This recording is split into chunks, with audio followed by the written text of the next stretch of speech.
Sure. Just waiting on notification.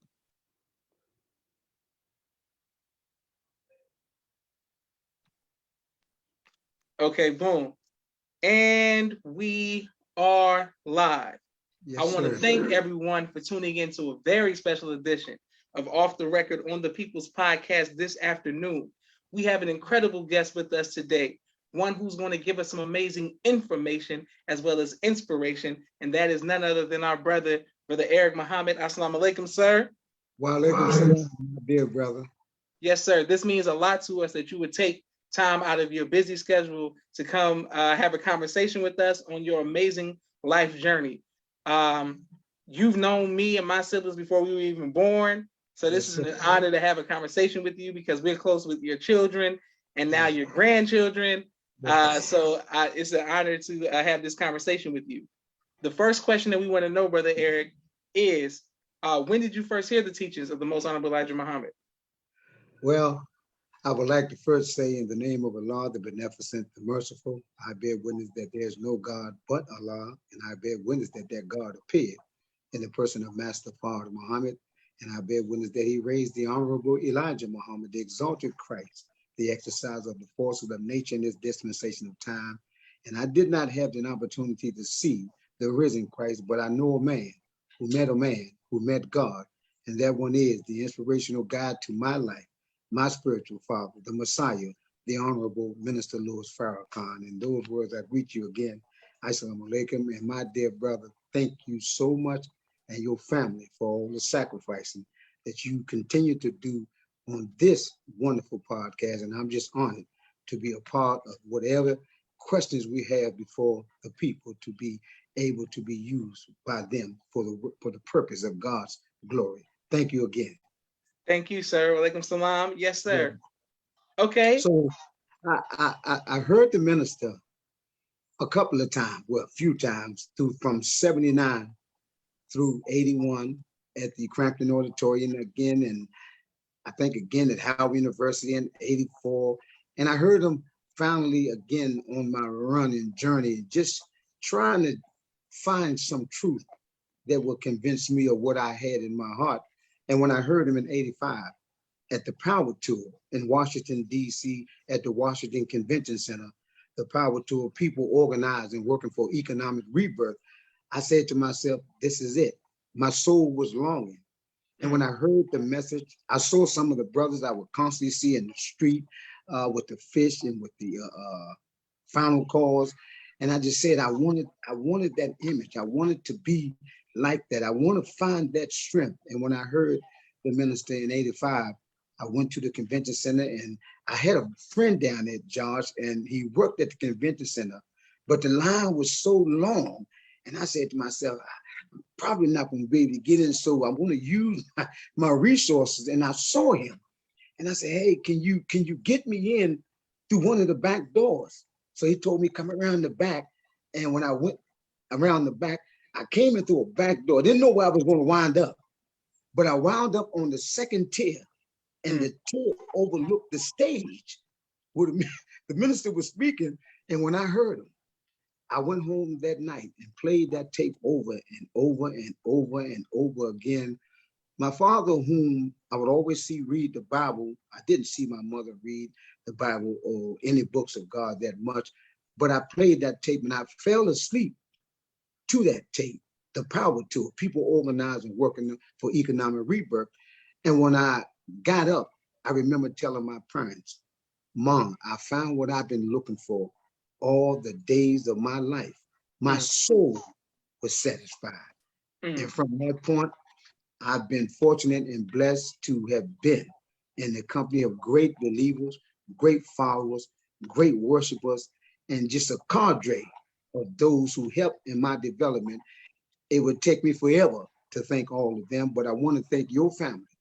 I want to thank your dear father and my brother, Supreme Captain. He will always be a captain to me, supreme in his understanding of what it is that our father, spiritual father, the Honorable Minister Louis Farrakhan, gifted and gave and given to us in so many ways. I want to thank him. I want to thank your family for the sacrifices. I want to thank your dear mother. who has gone on, and may Allah, we know and trust and believe Allah is well pleased with her. I want to thank her for the sacrifice that she exhibited when she was present and with us. So there's so many, brother, but that's just one experience that I had, that when I found it, it convinced me that all the things that I did not have answers for, they were answered. And all the things were unclear, they were made clear.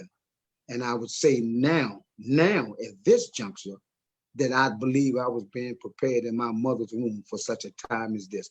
Thank you so much for the opportunity.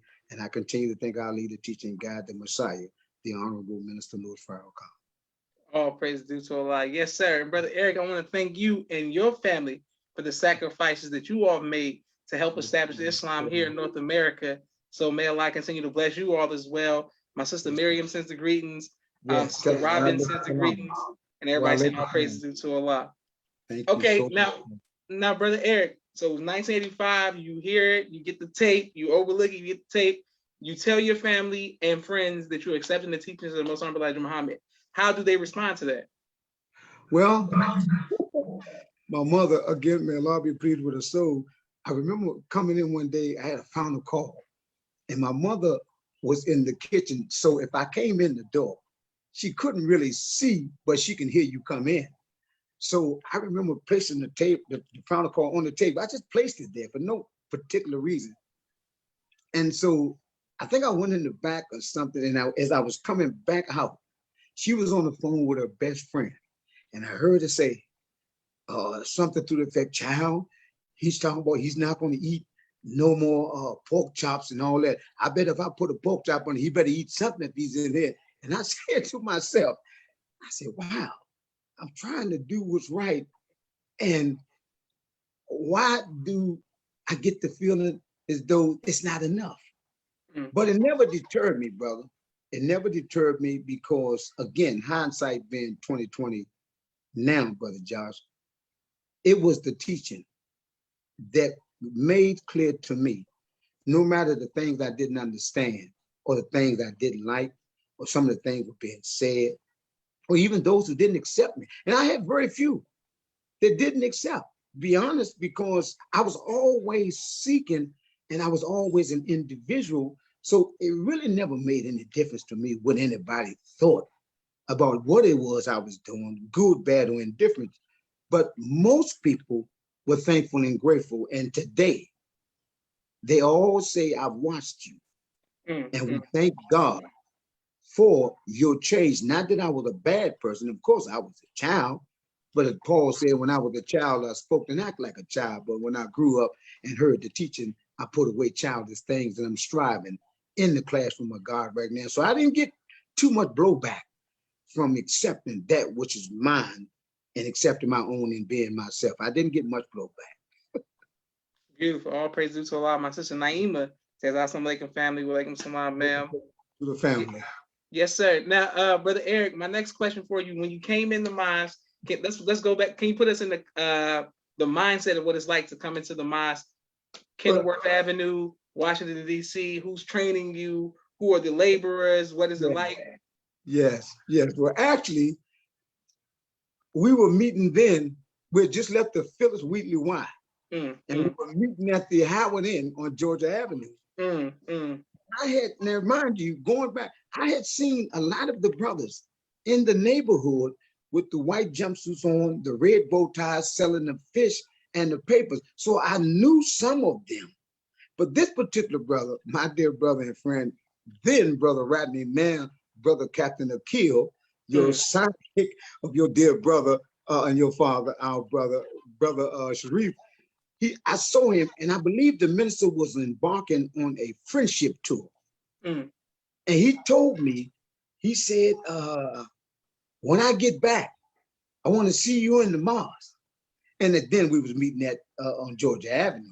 So of course, when they returned by Allah's permission, I was sitting front row cheerfully, just looking forward toward what Allah had to come for me. And so when I came in, I didn't come in actually when he came back. So when we moved to 1615, I lived across the street in Kenilworth. So I could look across the bridge and see the brothers on Monday night I could see them on Wednesday night, and I could see them when they had their classes, but I Mm. wasn't ready. So one day I walked around, and the brother said, "Where you going?" And he saw me. He said, "Won't you come in?" I said, "Brother, I'm not ready. I'm not ready now." But he knew of me through the community. So of course I went inside, and the brothers were having the Wednesday night class, which was the ministry class. And I saw brother Anthony. Oh wow, brother Tobias, may Allah be pleased with his soul. I saw your father, of course, brother. His name not brother Forrest anymore, brother. I mean, Mm. and I saw so many brothers, but I saw that unity. I saw what I was longing for. So after I accepted and I wrote my letter, and it was so strange because brother Tim and brother Fonzo and brother Daryl and brother Warren, uh, brother Ernest, so many played a major role in my development in the nation as a young budding FOI. And so I wrote the letter, and I got a little perturbed because I was writing this letter, and I was trying to, how am I going to get this letter exactly right? And I got a little discouraged, Mm. but I said, I want to do this. I got to do this because my soul was longing for the answer of what it was I was missing. And so I wrote the letter, and I remember Brother Tim reciting before Brother Tim, and I was so eager. I was reciting and rushing through it. And he said, "Take your time, brother. You have it. Just take your time."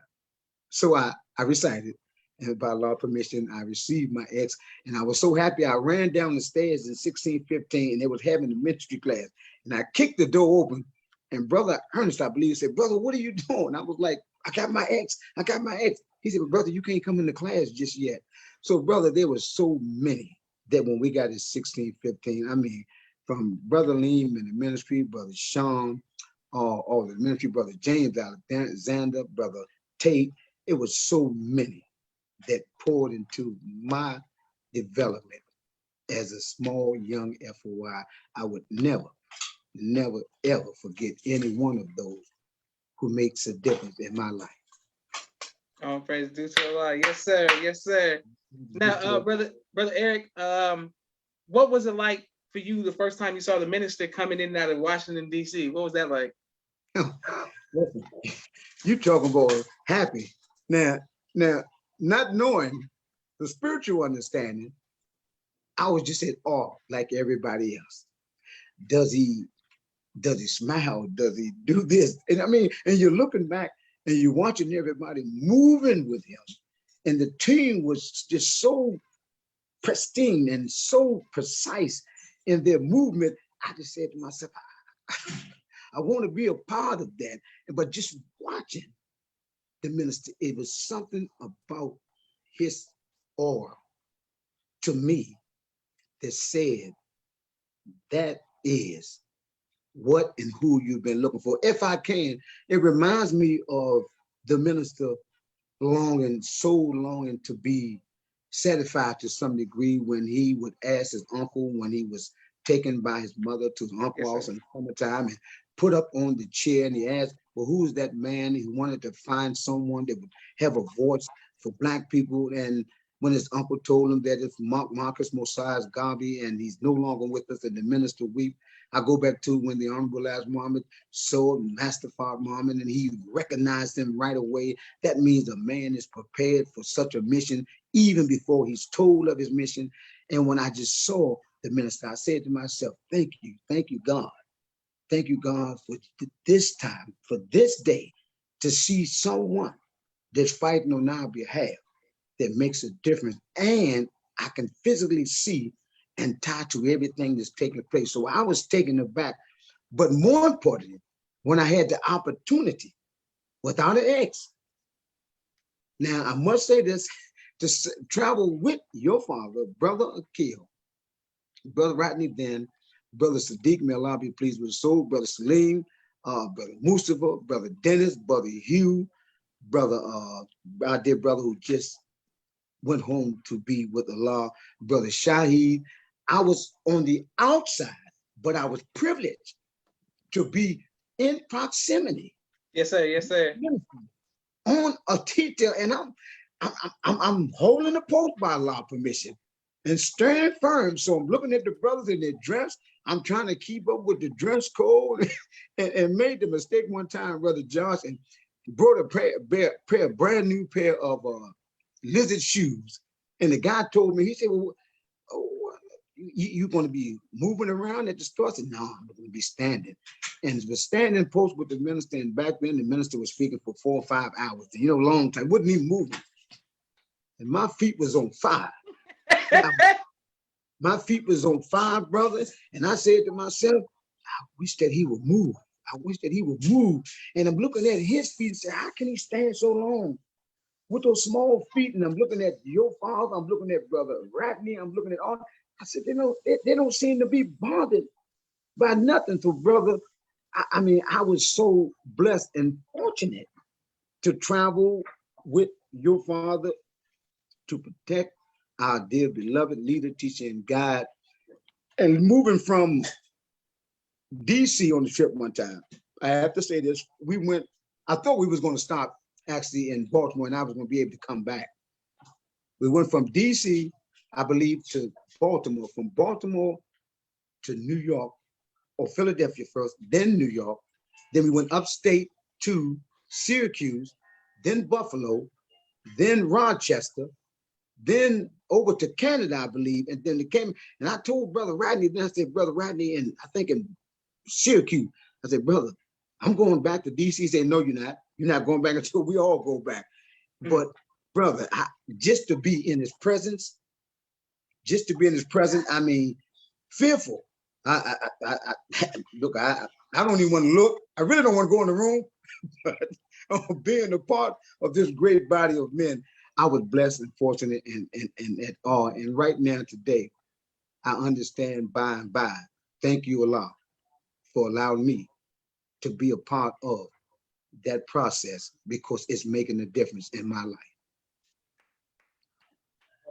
So yes, sir. People are showing you love all across the country, Brother Eric. And I can't wait to put this on YouTube so that people can let us know what city you all are watching as well. Yes, sir. Yes, sir. Now, Brother Eric, what was it like with the Dopebusters? What was that like? I want to say this, and I know that this is very, very, because there's a lot going on with that. That's a wonderful book that Brother Tim and his memoirs, beautiful book. Brother Richard's book, beautiful. I'm reading Brother Tim's right now, and Brother Richard's. But I would be remiss if I did not say that Brother Alfonso, Brother Ali, Brother Maurice, and little Brother Dwayne, they were really the conduits of that whole inception, and it grew out of the need for the condition over at Mayfair. So seeing that circumstances and seeing that we in the Nation of Islam had the only solution, still holds the only solution, yes, sir, to these kinds of problems today, that we were called to put out a fire that was burning rapidly in the lives of people, where the parents and the children could not go out and play and be what they were inspired to be. And so being a part of that and watching how your father navigated that by constantly staying in contact with the power base, the minister, and getting all the directives and instructions from the minister and the lieutenants, Brother Tim and Brother Dion and Brother Najee and all of those great ones. And so when we had to convene, and brother, now you're talking about a force, I would respectfully say, when you see a couple of brothers in the FY uniform, it looks like a million.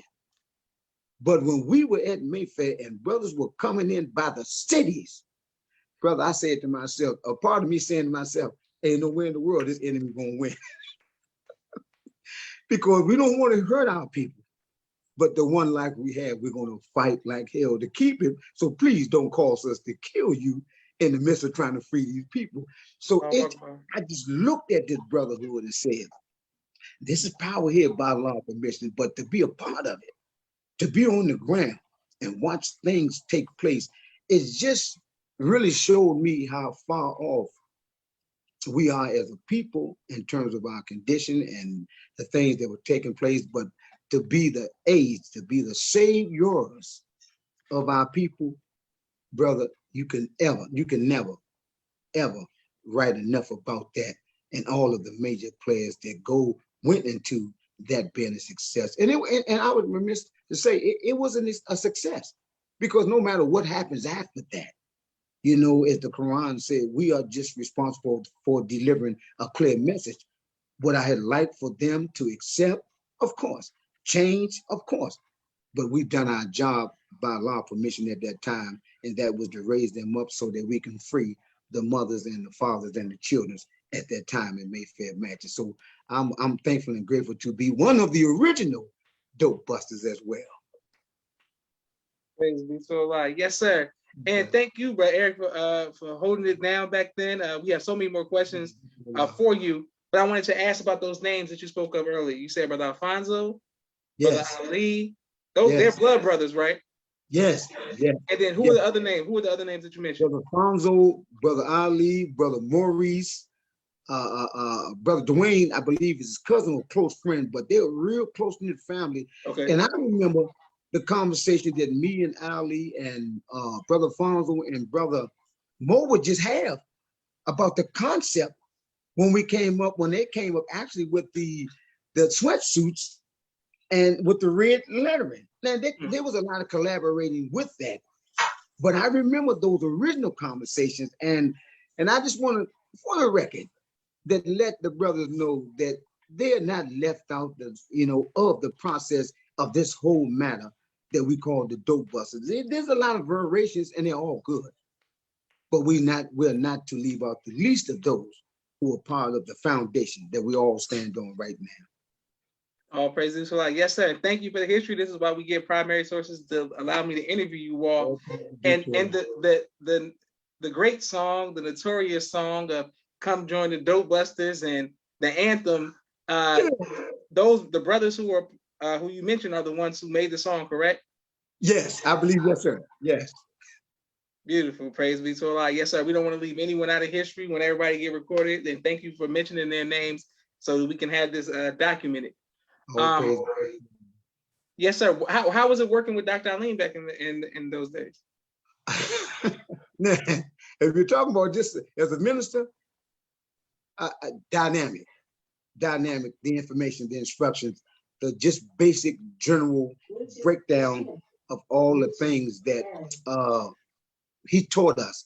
And one of the things Doc said in the study meetings that he would permit the student ministers then to oversee, to make sure that we hear that if there is a struggling individual or struggling believer, that we try to facilitate them and strengthen them for whatever subject that they had a difficult with. And one of the 3 subjects that Brother Leem instructed the student ministries and Brother Ernest and a lot of those who were in the ministry will bear witness. There were 3 topics he instructed us. If you cannot tie those in, don't teach it.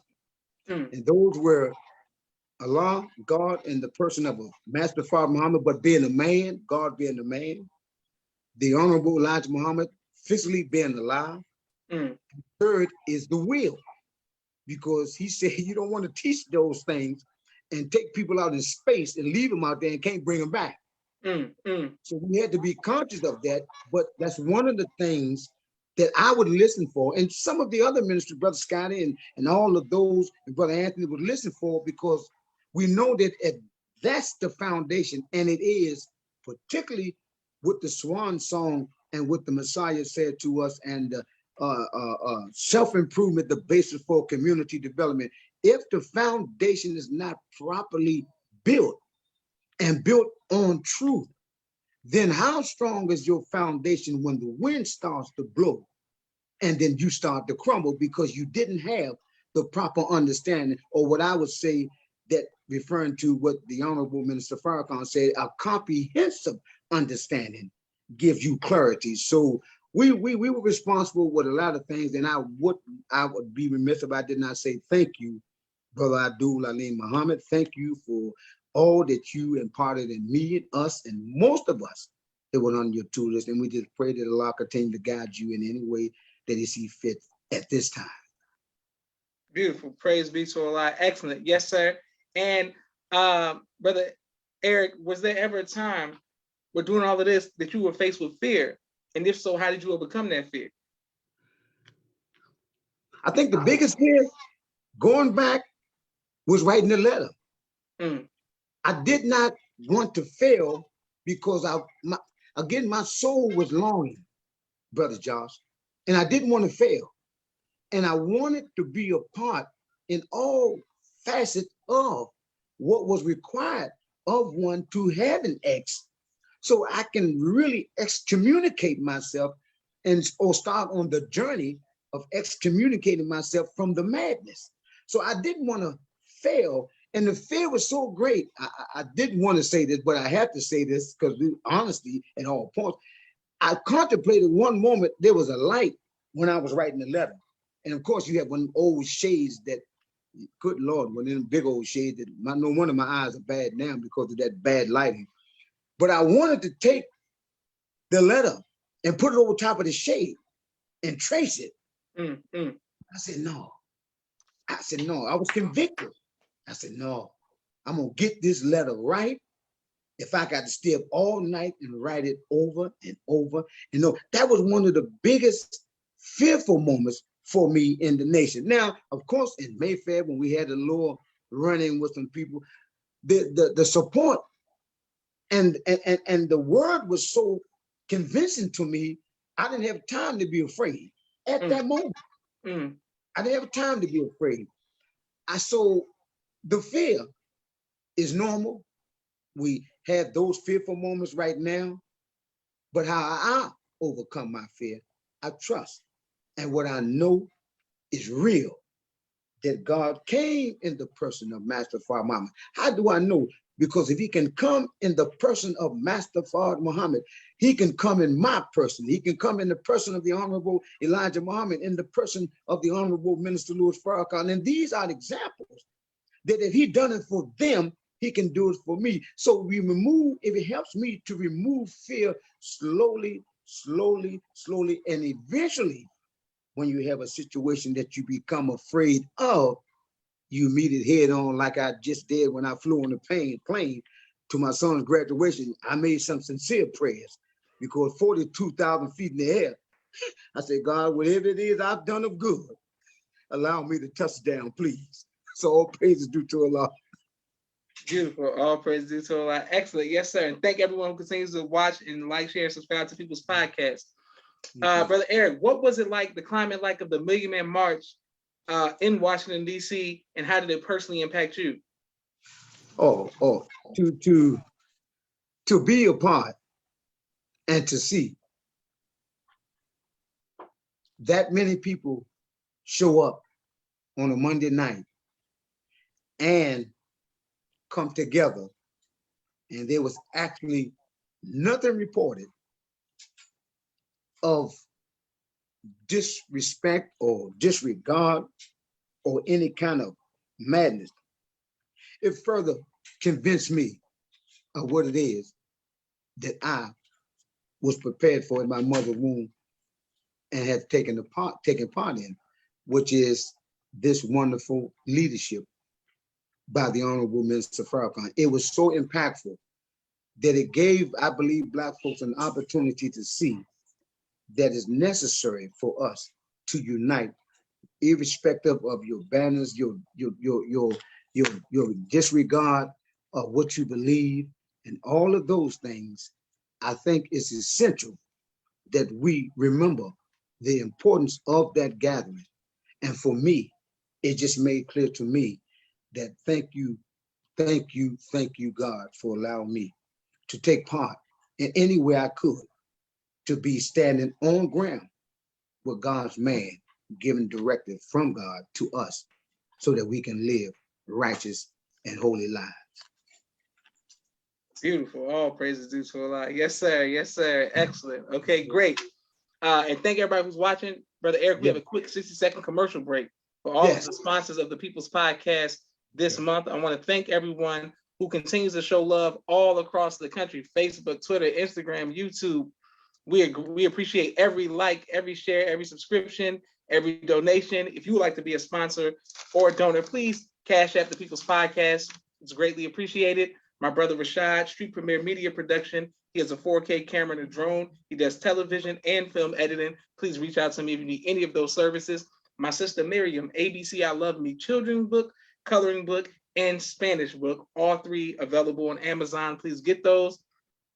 My sister Naima, Stay On Point Dance Academy, LLC. She teaches ballet virtually to young girls all across the country and right here in the studios in Atlanta, Georgia. We love our tiny dancers. Rod Communications. If you're working on a book and you need copy editing, project management, content development, and media relations, please reach out to Rod Communications.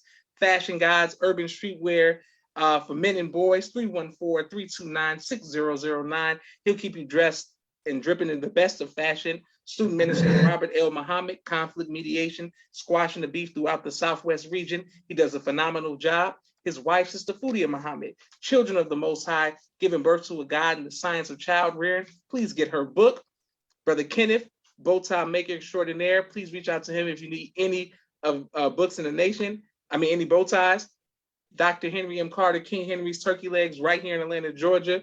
Brother Rashad Muhammad, COVID-19 disinfecting cleaning services out of Chicago. My father's book, A Soldier in the Movement of Christ, AbdulSharif.com. And last but not least, my two books, Cleopatra, which is a children's book, and No Father, No Excuse, both of which are available on Amazon. Right back to our brother Eric Muhammad, with his amazing testimony.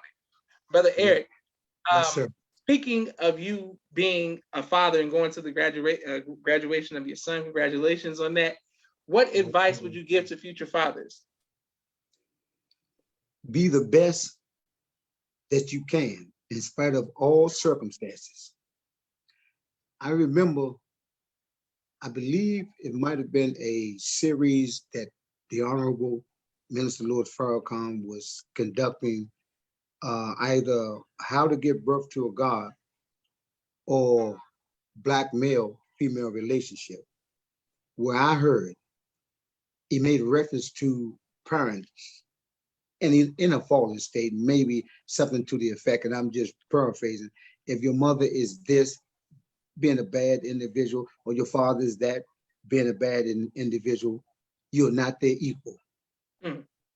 For whatever reasons you disagree with whatever lifestyle they live, or whether they've been what it is you expect from them or of them, they're your parents. And those are the two agents that God used to produce you regardless of the circumstances. Now, it doesn't mean that you won't hurt and the pain it should not be addressed, but there's comes a time when you have to rise above emotions, when you become an individual and become responsible to think for yourself, your emotions, and to see what God has for you, so that you can understand that even though you didn't understand it, you can get by it. And I respect to say your book, brother John, Become Better, Not Bitter.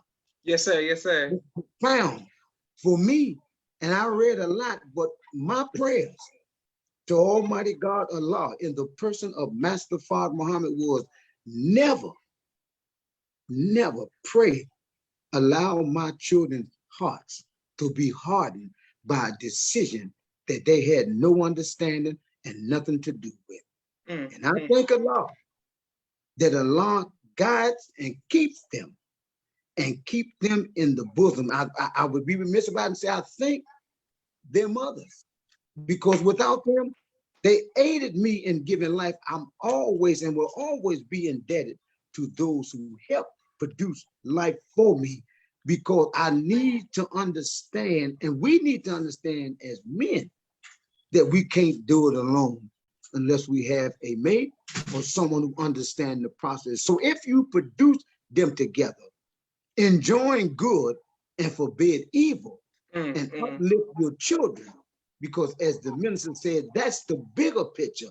Yes, at some point you sit down and talk about the pain at a certain time. Yes, you discuss some of the decisions that were made. Yes, you go over some of the things that you can maybe do different going forward, but you don't ever stop being what God gives you the opportunity, because when he gets us up in the morning, there's two things you are responsible for: change and a choice. And you have that opportunity to change the condition. You have the choice to do it. And so make good of whatever opportunity you have and be the best you can. And just pray that Allah keep and cover your children. And just try to be what Allah has given you as a father to further them. Though I've said this and I've posted this, Josh, because I have nothing to hide, and I'm transparent because Allah did not wake me up for me. He woke me up for somebody else. He didn't raise me up for me. He raised me up for somebody else. So if he saved me for a cause, then I have to show the good and the bad of my life so that others may see, if they don't learn anything, what they should not do. I posted this. I may not have been the best father, but I'm glad I'm their father, because I know that God is real. And I know with that, I can only get better if I stay in the classroom of the Honorable Elijah Muhammad under the leadership of the Honorable Minister Louis Farrakhan. Beautiful. Yes, sir. Praise be to Allah. Excellent. And people, and Brother Quincy is saying, yes, sir. My sister Naima is saying, teach. Okay, great. Now, Brother Eric, how has being a grandfather, how has that impacted you? Oh, made me feel old. I have my oldest granddaughter is graduating the 31st. And when I looked at the picture, I can only, my eyes, of course, I mean, I cry almost at anything right now. I do. And I cry because there's a part that, because I am striving, and I can't replace what has gone back. I'm looking forward toward what we have. And they remind me, as I gathered 4 of them from the my 2 daughters. They were present at the graduation, and for them to clamor around me and come around me and accept me, it gave my heart some peace. And for my oldest daughter, her children, for them to say, "Grandpa, we love you."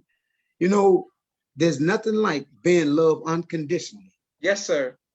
Without anything expected of you.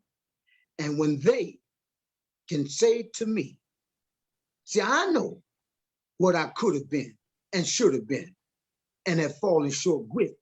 They don't. What they know is that that's my grandfather, and I love him. And that is what gives me the joy and the inspiration, along with what I've been given from the teaching of the Honorable Elijah Muhammad, to try to make a difference in somebody else's life. That's my cliche. When people say, "How you doing?" I just say, trying to make a difference in somebody else's life. Am I better? Striving. Do I make mistakes? Of course. Do I fall short? Daily. Am I perfect? By no means. But I'm better today than I was yesterday. And as long as I stay in this classroom, I can only, the sky's the limit. So if they're upset with me now, wait till Allah really raised me up by his permission, and the Messiah, the risen Christ, and God. And you're really, so I'm thankful for them. I'm thankful as being their grandfather. I'm thankful that they are my grandchildren. And at times I feel old. Yes, sir. And Brother Eric, what type of music do you like to listen to, sir? Oh, a jazz, man. You know, I can't take the boom, boom, boom. You know, when I was younger, you know, I played in a band, and we used to rock the house. But now that boom, boom, boom, boom constantly, I can't take it. So I need a little mellow in my life, something that's going to bring me down and calm the savage in me, so I can do what I have to do by Allah's permission. So I just like to say jazz, and I want to learn 2 instruments I've always been inquisitive about, but haven't had the patience for: the violin and the piano. The coordination has not always been there, but I want to learn, because there's so much peace in those 2 instruments, from the harmony of striking the chords and stroking those certain strings. I just want to be able to be somewhat like David, be known for playing an instrument. Yes, sir. Yes, sir. Yes, sir. Beautiful. Praise be to Allah. Excellent. Excellent. And Brother Eric, will you ever write a book on your personal life, sir? You know, but Josh, there's so many of you all have expired on your commercial break. I've heard you mention someone that can help you put it together. Yes, sir. Yes, sir. If Allah pleases me, and if it pleases Allah, then I want to be able to put something together. Nothing too big or something that's going to throw someone off. I want it to be profound, such as the little books that you wrote in terms of its measurement.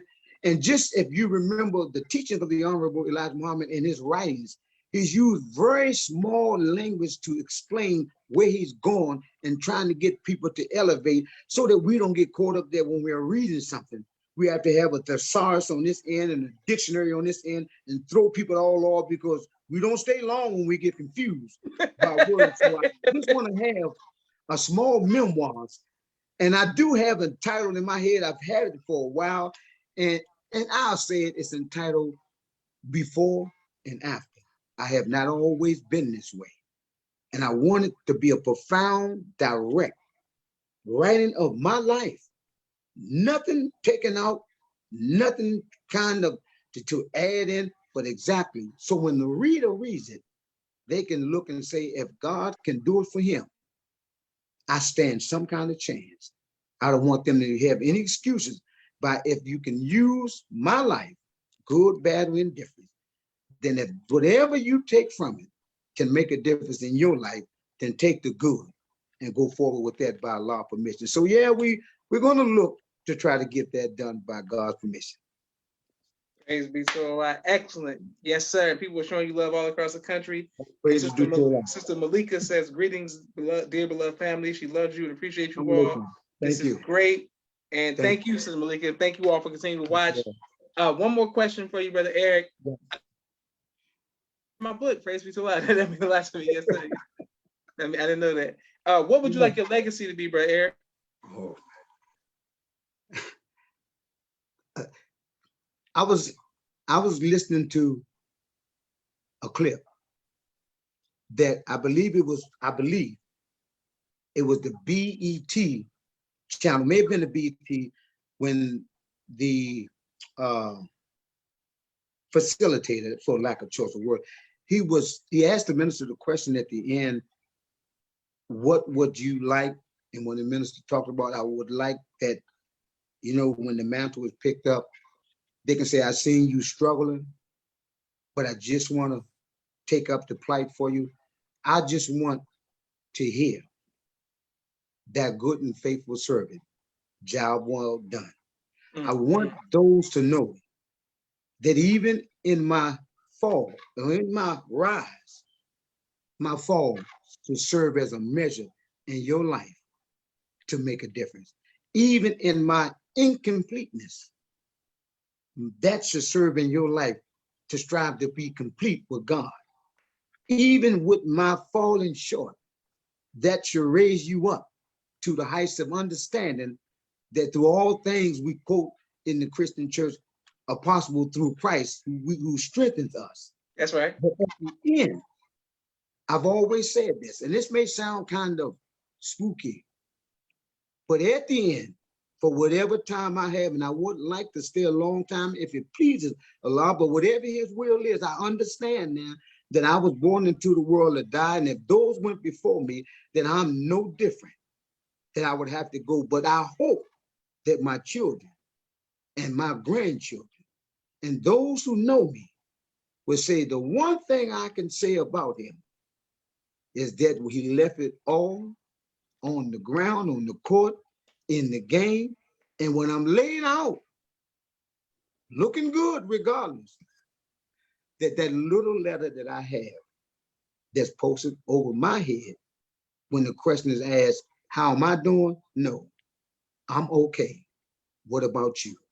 Mm-hmm. Take whatever I have left here and grow with that and know that God is the only source that's going to take you from one point to another.